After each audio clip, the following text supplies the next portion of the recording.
nós te pedimos, Espírito Santo, vem sobre nós nessa manhã, vem sobre o nosso coração. Fala conosco, Espírito Santo. Que sejas tu a falar conosco, que sejas tu a nos edificar, a nos curar, a nos conduzir na verdade. Revela-nos a verdade de Deus para nós nessa manhã. Porque por mais que a verdade seja dura, às vezes assuste, só ela pode libertar de verdade. Vem, Espírito Santo, tirar a venda dos nossos olhos. Vem, Espírito Santo, curar a nossa alma, curar o nosso entendimento, muitas vezes embotado, viciado na malícia, no pecado, no laxismo. Vem, Espírito Santo, revela-nos a verdade de Deus, descortina a verdade de Deus para nós. Que nós assumamos a verdade do caminho que o Senhor nos propõe, do caminho de luta, do caminho de batalha, mas do caminho também de êxito. Vem sobre nós, Espírito Santo, nos batizar, nos encher nessa manhã. Vem tirar a afobação, a pressa, a impulsividade da nossa mente, do nosso coração. Vem devolver o ânimo àqueles que estão prostrados. Nós nos consagramos a Ti, ó doce Espírito Santo. São Miguel Arcanjo, defendei-nos no combate.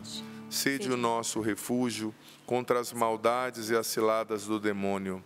Ordena-lhe Deus, instantemente o pedimos.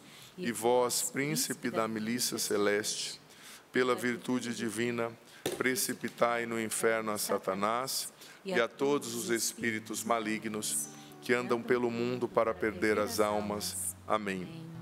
Eclesiástico capítulo 2, ou Sirácida, né? Algumas traduções trazem como Sirácida, versículos do 1 ao 6. Filho, se te apresentas para servir a Deus, permanece firme na justiça e no temor. Prepara a tua alma para a provação. Mantém o teu coração firme e sê constante. Inclina teu ouvido e acolhe as palavras inteligentes. Em outras traduções, as palavras de sabedoria. Não te afobes no tempo da contrariedade.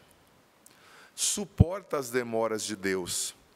Agarra-te a Ele e não o largues, para que sejas sábio em teus caminhos. Tudo o que acontecer, aceita-o, e sê constante na dor.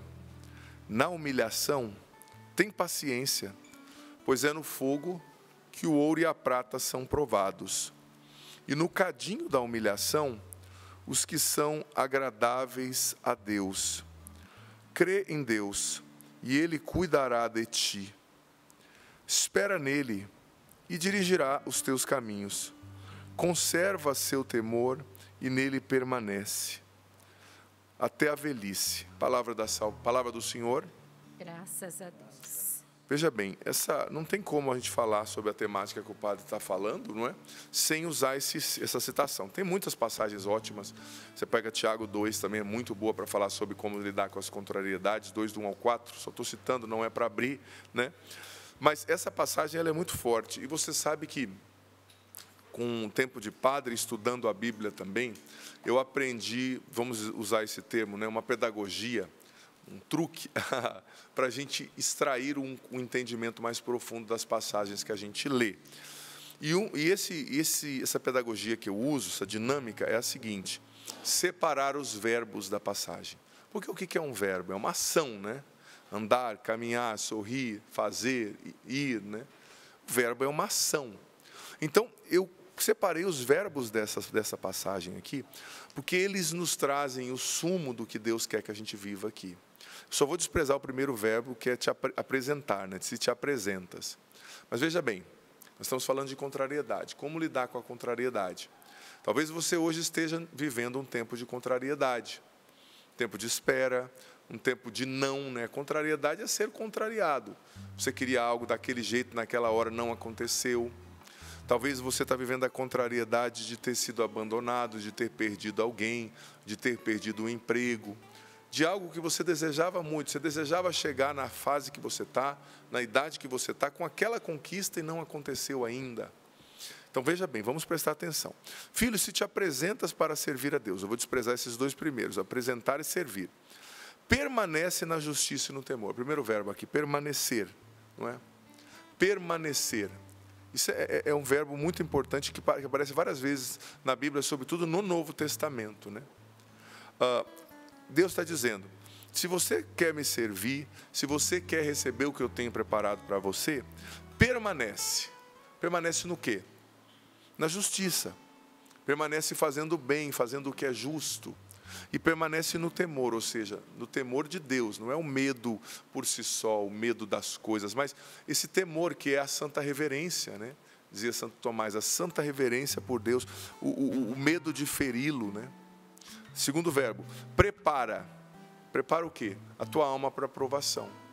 A palavra está dizendo, como nós lemos ontem em João 16:33, no mundo tereis aflições. Nós vamos ter aflições. Então Jesus já está falando, prepara a tua alma para a provação. Esteja preparado. Por quê? Porque o dia mau, gente, ele chega. O que é o dia mau, né? Como está lá em Efésios capítulo 6. O dia mau é o dia que você está com as guardas baixas, né? Do ponto de vista espiritual, do ponto de vista emocional. É o dia que a oportunidade de cometer um grave pecado acontece. É o dia que uma grande tensão acontece. É o dia que você e o seu marido não estão bem no mesmo dia. E que se os dois falarem, vai dar ruim. Sabe?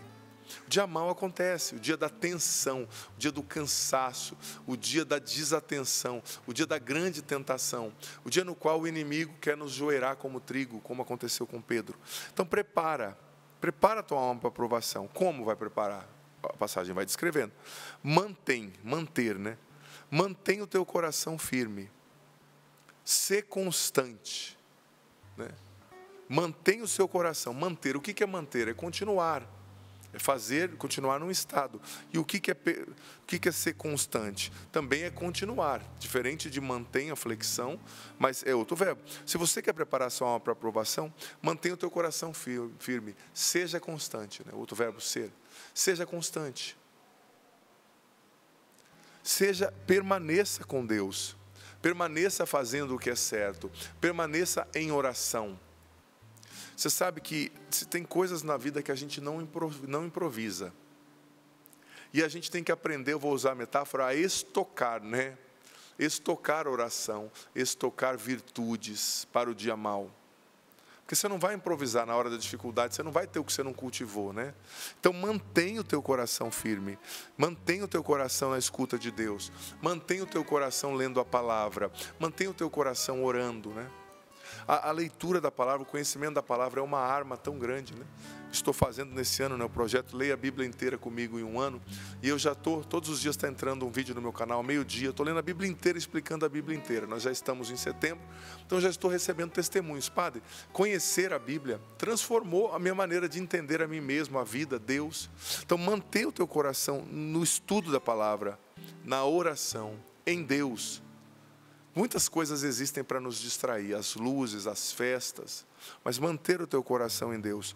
Depois, inclina o teu ouvido, acolhe as palavras inteligentes. O que é inclinar? Olha só, estou inclinando, o cinegrafista vem comigo, eu estou me inclinando. Vamos supor que a Patrícia vai me falar alguma coisa que é importante, eu quero ouvir. Então eu me inclino, cheguei pertinho da Patrícia, ela vai me dizer. Então inclinar quer dizer um movimento. É uma busca, é um esforço. Então a palavra está dizendo, inclina o teu ouvido para acolher as palavras inteligentes. Escute os sábios, escute os bons conselheiros, escute os santos. Nós lemos aqui no início a frase de Santo Afonso Maria de Ligório, doutor da igreja, fantástico, um mestre de vida espiritual. Escute as testemunhas qualificadas, escute as pessoas de Deus, inclina o teu ouvido, tenha sede, tenha fome do conhecimento de Deus. Tenha fome e sede de aprender mais de Deus. Inclina, se esforce, busque. Tem tantas palavras que não são inteligentes hoje em dia. E o que acontece? O problema é quando na provação a gente não escuta as palavras sábias e inteligentes. Porque tem muita gente bem intencionada, mas afasta-te dos maus conselheiros. Se você não pode se afastar, pelo menos não ouça, né? Porque às vezes a situação já está ruim. Você está vivendo uma provação, uma coisa ruim no casamento, você vai e ouve um conselho ruim. Aí você joga tudo pelo ralo. Então inclina o teu coração, acolhe as palavras inteligentes. Não te afobes no tempo afobar agora, né? Não te afobes no tempo da contrariedade. Eu achei tão interessante, do grego original é exatesaté epitos proteron kai idete. e deté, não te afobes no tempo da contrariedade. Nós estamos falando de contrariedade. E o que é afobar? A definição do verbo afobar: se atrapalhar, fazer qualquer coisa com precipitação, ficar agitado e afobado. O que é afobar? É você fazer as coisas na precipitação, é você se atrapalhar. Está dizendo, olha, não te afobes no tempo da contrariedade. Você está no tempo da contrariedade? Você está no tempo do não da vida, do não de Deus? Não te afobes. Centra o teu coração em Deus. Porque quando você está vivendo uma dificuldade, um problema, a afobação só piora. Eu já vivi várias vezes, você deve ter vivido também, que às vezes você tem que resolver uma coisa muito rápido. Tem situações na vida que exigem uma resposta rápida, né? Se você se afoba, você não vai conseguir. No trânsito, por exemplo, às vezes, eu estava em São Paulo sábado, indo para o Rosário da Vitória, gente, e eu não sei de onde brotam os motoqueiros, né? De onde surge.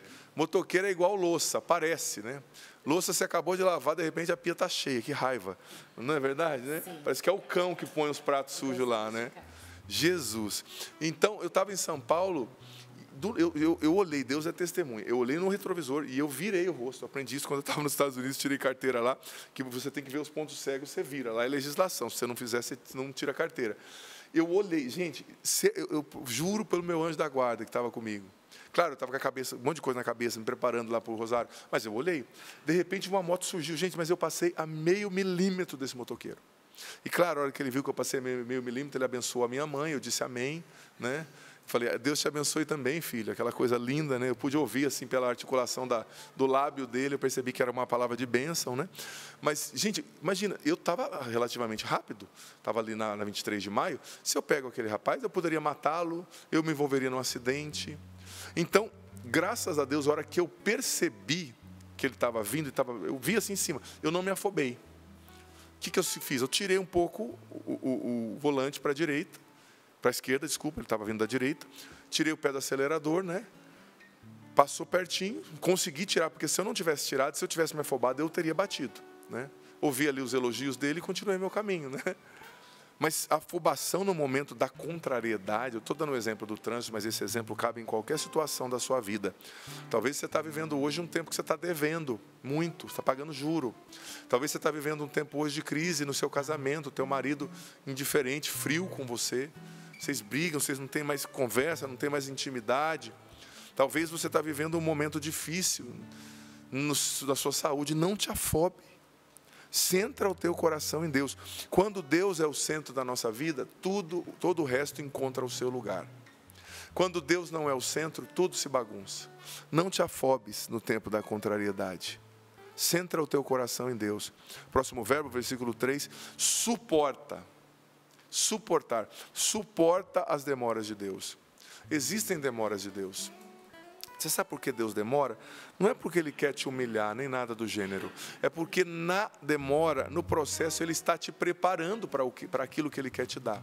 Porque se Deus te dá uma coisa boa sem a preparação, o remédio se torna veneno. Mata você, entendeu? Então, você tem que estar preparado. Por exemplo, existem remédios que se a pessoa tomar com a imunidade muito baixa, ela pode vir a óbito. Pode morrer. Então, suporta as demoras de Deus. O problema é que a gente é muito afobado, né, usando o verbo anterior. A gente quer tudo para ontem, a gente não sabe esperar, tem que ser no meu tempo. Ah, mas eu pedi a Deus. O que você pediu, Deus ouviu, tá? Ele ouviu. Nenhuma oração fica sem ser escutada por Deus. Só que existe um processo, suporta. E é suportar mesmo, porque é difícil esperar. Eu não estou sendo demagógico, né? Porque às vezes você acha que a gente que está pregando aqui é mestre em tudo que a gente fala. Como você corre atrás para viver a palavra, eu também corro atrás para viver a palavra. Não é que todas as virtudes estejam sedimentadas em mim. Eu também, como sacerdote, tenho as demoras que eu tenho que suportar, não é? E, claro, eu tenho crescido, nós crescemos nas virtudes, como missionários, como pessoas de Deus, crescemos. Eu sou mais paciente do que eu era há 10 anos, eu sou mais resiliente do que eu era há 5 anos. E os meus irmãos, com certeza. Mas a gente corre atrás, né, para obedecer. Suporta as demoras de Deus. Você está num tempo de demora de Deus? Eu sei que é difícil, eu entendo você. Você já questionou, você já brigou, não adianta, não vai resolver. Deus não vai te tirar dessa fase enquanto você não aprender tudo que você precisa aprender nela, sabe? E com as novas fases, né, como diz o ditado, no levels, no devils, né? Novas fases, novos demônios, vai vir novos demônios, vai vir novas provações, né? Então, suporta as demoras de Deus. E olha só o que vem depois, o verbo agarrar. Agarra-te a Deus. Eu acho tão bonito, né? Que a definição de agarrar, pegar ou segurar firmemente, apegar-se, inclinar, usar as garras, deitar a garra, prender a garra, agarrar a Deus, agarra-te a Ele. Você está na provação, você está na contrariedade, o que você tem que fazer? Agarra-te a Deus, não largues. Depois o verbo seguinte é largar, né? Agarra-te a Ele e não largues. Suporta as demoras de Deus, agarra-te, não largues. Ou seja, continua rezando, aconteça o que acontecer. Eu estou em depressão, não quero sair da cama, sai para rezar. Vai visitar o Santíssimo.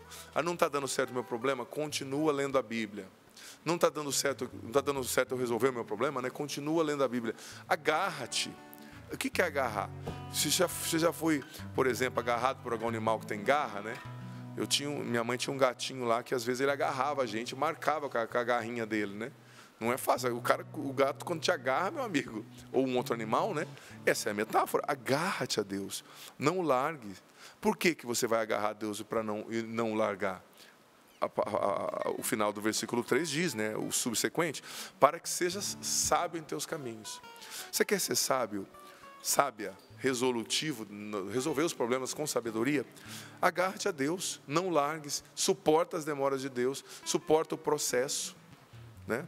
Continuando, versículo 4. Tudo o que te acontecer, aceita-o. Isso aqui é muito forte, o verbo aceitar, aceita-o. Porque não é que você concorda, eu perdi essa pessoa, eu estou desempregado, eu estou falido, eu aceito e concordo, vai ser assim para frente, para sempre. Não. Você pode sonhar e querer o melhor, isso é bom. Trabalhar para o melhor, mas é preciso ter aceitação do que Deus permitiu acontecer. Porque, como disse o Padre Jonas, o nosso pai fundador, Deus está na realidade, só na realidade. Não podia, eu ouço muitas pessoas me dizendo, né? Assim, isso tem muito a ver com o que a gente está falando aqui. Eu ouço muitas pessoas me dizendo, padre, mas não podia ter acontecido isso. Primeira coisa que eu falo, aconteceu. Não jogue com o que já aconteceu. O que aconteceu é um fato, mas eu não devia ter perdido aquela pessoa, mas eu não podia ter falido. Você faliu, você perdeu, acabou. Acolha a verdade, acolha o possível. Aceita o que já aconteceu, sabe? Santo Afonso dizia, é preciso fazer o que Deus quer e querer o que Deus faz. Fazer o que Deus quer, mas também querer o que Deus permitiu. Ou talvez não foi nem Deus, mas o que aconteceu. Porque há uma insensatez muito grande nessa não aceitação. Há um desgaste muito grande na não aceitação. A gente desperdiça muito recurso espiritual, emocional, não aceitando as coisas. Aceita o que te aconteceu. A imitação de Cristo tem uma parte que fala sobre isso também, né? Aceitar com resignação. Segundo verbo, ser, né, constante na dor. Olha, tem gente que só procura Deus quando está bem. Desculpa, quando está com problema. Depois, quando está com êxito, some da igreja. Mas, claro, não é certo isso. A gente tem que estar em Deus em todos os momentos. Mas, sobretudo, no tempo da dor. É preciso ser constante em Deus. Porque, meu amigo, se está difícil com Deus, minha amiga, imagina sem Deus. Se é uma luta ser uma pessoa honesta, do bem, com Deus, imagina sem Deus. Me perdoe, não dá, é loucura. Seja constante na dor, na humilhação, tem paciência. Nós estamos, me perdoe, tão orgulhosos, tão centrados em nós mesmos, que nós não aceitamos nenhuma humilhação hoje em dia. Claro, nós não somos masoquistas, não buscamos, mas existem humilhações que vêm no pacote. Às vezes, né, você está fazendo uma coisa e busca a excelência, e Deus te faz conseguir 96, mas não 100, só para mostrar que o perfeito é Ele. 96, 100 não, para você não se inflar com o seu ego e não se achar superior, melhor. Não, é humilhação. Deus permite humilhações. A humilhação é necessária para a refinação do nosso caráter, para a correção das falhas de caráter. A humilhação é necessária para o crescimento na virtude da humildade. Na humilhação tem paciência. Pois é no fogo que o ouro e a prata são provados. No cadinho da humilhação são provados os que são agradáveis a Deus. Para nos tornarmos agradáveis a Deus, nós teremos que experimentar o fogo da provação. Sabe, a provação nós vamos experimentar de qualquer forma na vida. Mas quem quer ser agradável a Deus precisa se permitir refinar como o ouro e a prata pelo fogo. E esse fogo é um fogo amigo, é um fogo do bem. Ele vai te purificar, mas vai te elevar, vai te fazer crescer, vai te tornar mais virtuoso, virtuosa, mais humilde. Depois o último versículo, crê em Deus. Crê, é preciso crer, sobretudo na contrariedade. Deus tem um plano melhor. Quando Deus, eu dizia ontem, repito, quando Ele permite um não, é porque Ele tem um sim preparado para você, muito maior do que o não que Ele te deu.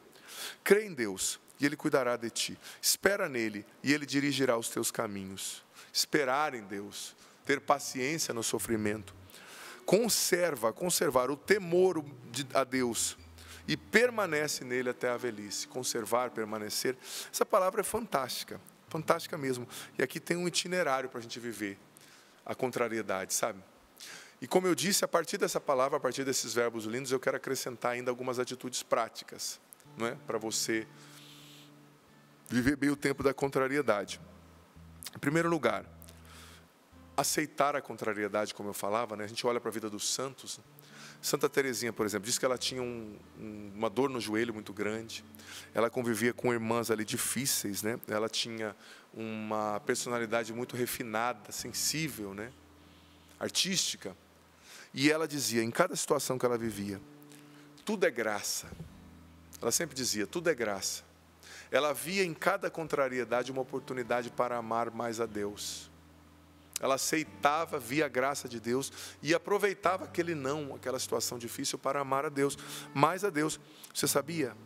Você pode aproveitar as situações difíceis, aceitando-as, para amar mais a Deus. Senhor, é difícil, mas eu oferto isso como um ato de amor a Ti.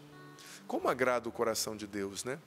E falando sobre isso, eu lembro no Rosário da Vitória, sábado, Dom José Negri falou algo que me tocou muito o coração. Ele é italiano, então ele contou, os italianos são apaixonados por Padre Pio, né? Como nós aqui também.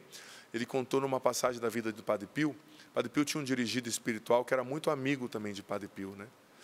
E esse dirigido vivia muitas provações e ele disse para o Padre Pio, olha, eu não quero ir para o purgatório, Padre, eu quero ir direto para o céu. Falou isso 3 vezes. Na terceira vez o Padre Pio então respondeu, olha, meu filho, guarda no teu coração.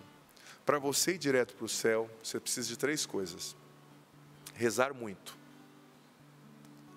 amar muito e sofrer muito. Sofrer muito. Não que a gente seja masoquista, não é que a gente busque o sofrimento, não é isso não, não veja de maneira negativa. A gente tem que mudar o nosso jeito de olhar para o sofrimento, né? A nossa sociedade que só busca prazer, só busca conforto, coloca só uma conotação negativa no sofrimento. Mas você é a pessoa que você é o profissional que você tem as conquistas que você tem por causa dos sofrimentos que Deus permitiu você passar e superar. Se não fossem esses sofrimentos, você não seria o médico que você é, você não seria o empresário que você é, você não seria a mãe que você é, você não seria a diarista que você é, o açougueiro que você é, o padre que você é. Então existe uma conotação positiva no sofrimento, né? Como disse lá a carta de São Paulo aos Coríntios, Romanos capítulo 8, não abra, só estou citando, né? A aprovação que a gente vive agora nem merece ser comparada com o volume de glória que está preparado para nós, né? É uma aprovação momentânea. Então, sofrer muito, tem que suportar o sofrimento, com amor, né? Me tocou muito isso, sabe? Porque não tem como fugir, gente. É a porta estreita, né? A porta continua estreita.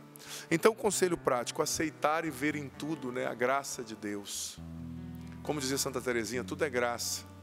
Outro conselho prático para lidar bem com a provação. No momento da aprovação e da contrariedade, não reagir no ímpeto, mas rezar antes de agir, de reagir, ser uma pessoa de oração. Gente, a oração resolve tantos problemas. Olha, eu vou ser sincero, tinham coisas na minha vida, nos dons que Deus me deu, no meu temperamento, no meu caráter, que eu demoraria 20, 30 anos para resolver, e que eu resolvi em meses através da oração. Eu resolvi não, né? Ele resolveu, né? Quando você reza, você dá a Deus a oportunidade de vencer na sua vida. Quem não reza já se tornou um perdedor. Quando você reza, existem batalhas que Deus vai lutar por você. Quando você não reza, você já levou tiro no campo de batalha. Então seja uma pessoa de oração. Outra coisa, já dei 3 conselhos: ver em tudo a graça de Deus, ser uma pessoa de oração. E o terceiro conselho agora é praticar o silêncio interior. É o que Maria fez, né? O Lucas capítulo 2 diz que ela guardava tudo no coração. Ou seja, no momento da provação, da contrariedade, não falar, não xingar, não esbravejar, não ficar reclamando, silencia. Momento de provação é um momento também, como eu dizia ontem, de recolher-se, né? O prefixo re, mas colher-se, colher-se para dentro, né? Recolher-se, falar menos, observar mais. Você sabe que as pessoas que observam, elas são muito sábias, né? E o tagarela, às vezes, acaba perdendo um fato ou outro que é importante. Então, praticar o silêncio interior no tempo da provação, como Maria, guardar tudo no coração, meditar. Esse já é o terceiro conselho, não é? Quarto conselho, buscar o sentido espiritual de tudo. Se perguntar: Senhor, o que o Senhor quer me ensinar com isso? O que o Senhor está me falando com esse sofrimento? Com o fato de eu não ter podido ter filhos, com o fato de eu não ter conquistado aquela coisa que eu esperava, que eu almejava, com o fato de eu ter sido deportado desse país, com o fato de eu ter perdido a minha beleza, ter me deformado, ter, sei lá, alguma coisa que aconteceu.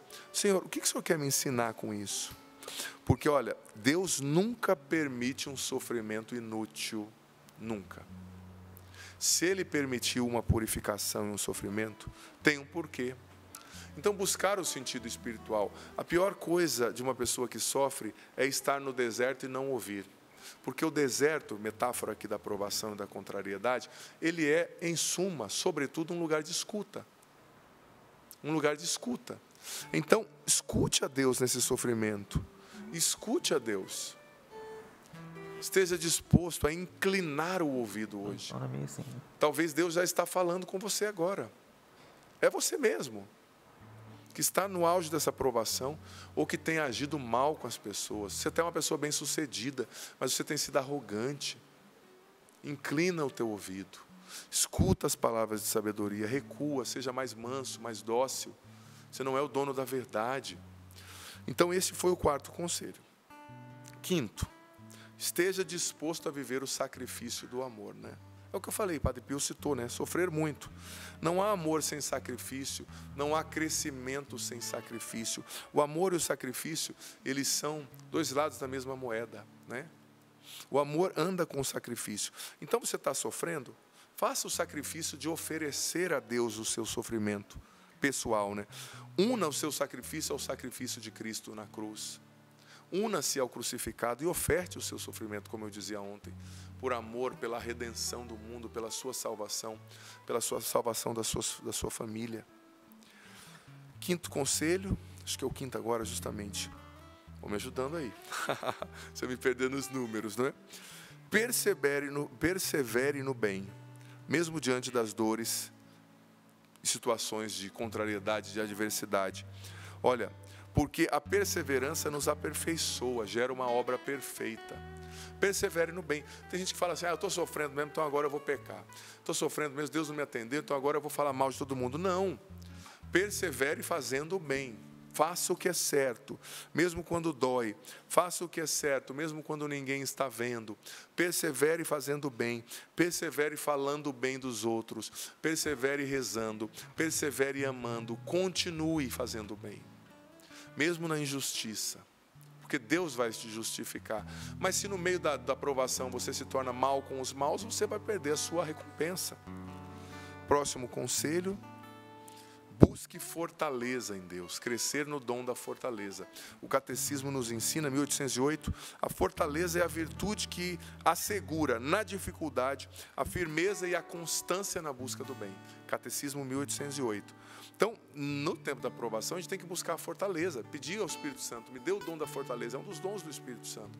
Porque esse dom vai assegurar, olha só, a firmeza, a constância na busca do bem, né? Depois, próximo conselho, desenvolva a virtude da paciência e da humildade. Ninguém pode agradar a Deus, dizia ontem e repito, sem paciência e humildade. Ninguém pode ser sábio sem paciência e humildade. Ninguém pode amadurecer sem paciência e humildade. Desenvolva a paciência. Espera que as coisas aconteçam no seu tempo, sabe? No tempo do processo de cada coisa. Como eu disse, você pediu uma coisa, mas tem um processo. Tem ciclos que precisam ser fechados para aquilo acontecer. Ciclos que precisam ser abertos, né?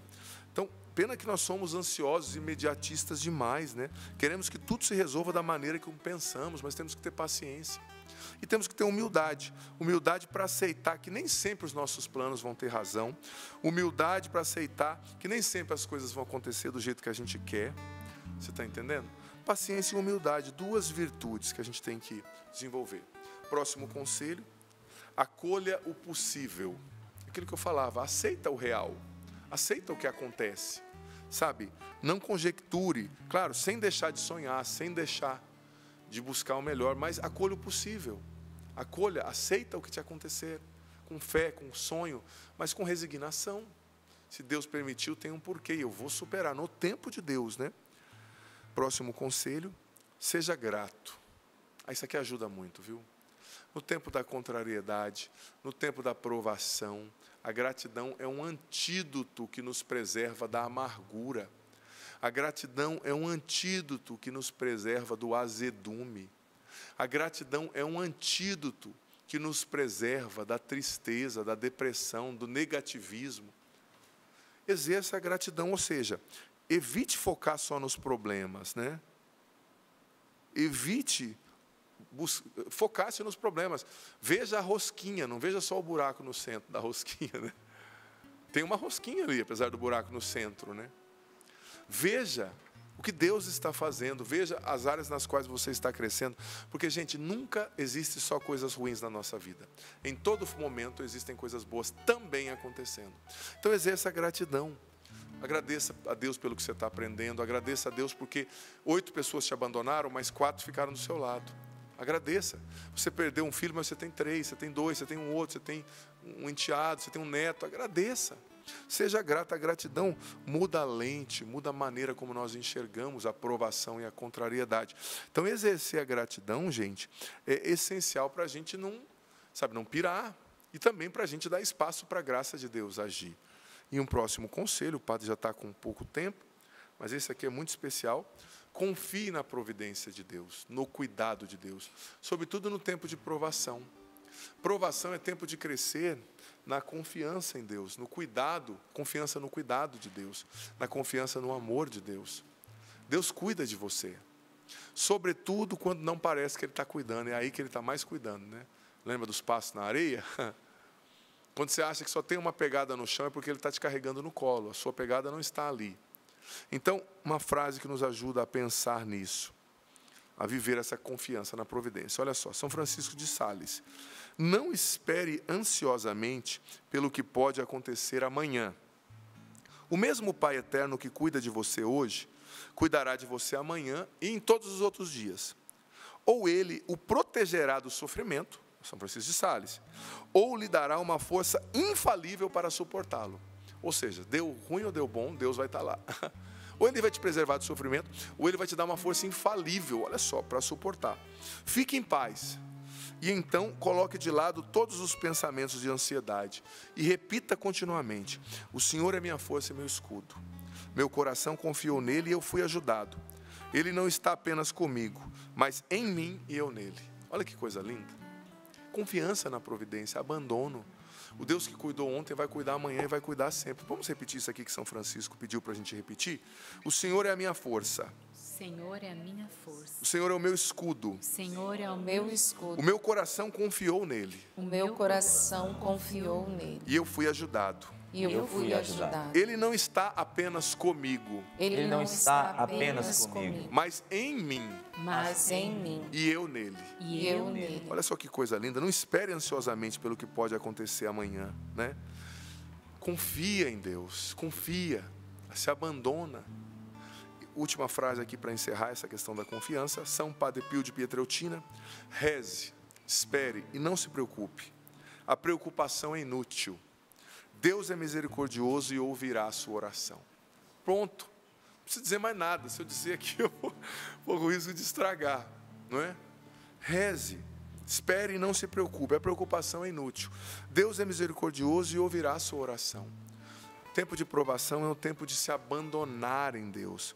É tempo de dizer, Senhor, o Senhor é mais forte que eu, o Senhor é mais sábio que eu Senhor pode mais do que eu confio no teu amor e deixo o Senhor me conduzir. O Deus que cuidou ontem vai cuidar amanhã. Deus te ama. Te ama de uma maneira que você não tem noção. E nessa provação Ele está com você cuidando. Você está no colo de Deus. É você que está se sentindo cansado, cansada hoje. Feche os seus olhos aí um momentinho. Você que já acordou com tanta preocupação, gente te cobrando logo cedo, trânsito, problemas. Feche os seus olhos e se imagina agora no colo de Deus.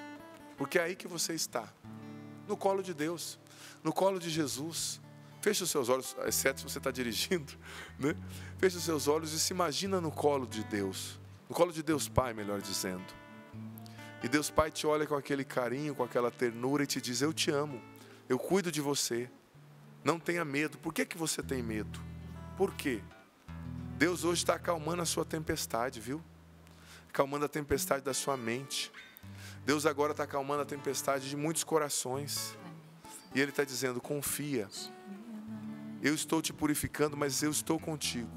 E você vai sair dessa aprovação uma obra perfeita, uma obra-prima. Eu estou trabalhando, confia no meu amor.